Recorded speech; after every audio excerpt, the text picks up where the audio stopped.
In today's video, I'm going to teach you how to set up an invoice template in QuickBooks. Whether you're a small business owner or handling your finances personally, having your invoices set up professionally is crucial.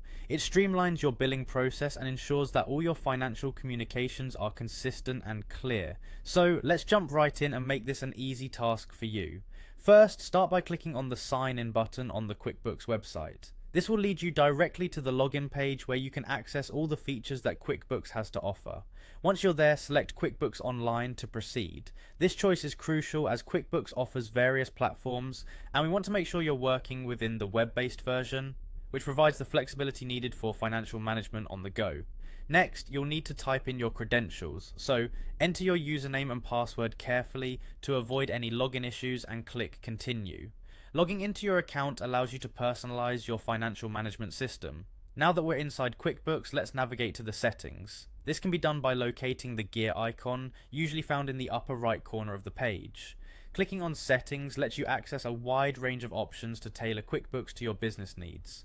After clicking Settings, you'll want to move on to the Account and Settings section. This area is rich with customization options, allowing you to tweak everything from company details to the appearance of your documents. With the account and settings now open, it's time to focus on your sales settings. Click on Sales to access the area where invoice templates are managed. From Sales Settings, navigate to the Messages tab.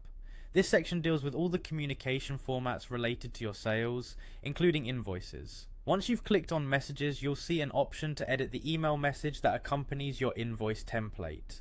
This step is vital for ensuring that whoever receives your invoices gets all the necessary information in a clear, professional manner. You can personalize this message to reflect your brand's tone and provide additional instructions if needed. Don't overlook the email subject line. Make sure you edit this as well. A clear and concise email subject line ensures that your customers know exactly what to expect when they receive your email. It should reflect the urgency and importance of the invoice. Finally, after you've made the necessary changes to both the email message and subject line, make sure to click on Save. Saving your changes is the last yet crucial step to ensure all the modifications you've made are successfully implemented. And that's it, you've successfully set up an invoice template in QuickBooks. This process not only helps in keeping your billing streamlined, but also enhances the professionalism of your business communications. Thank you for following along, and I hope your invoicing processes are now as efficient and clear as possible.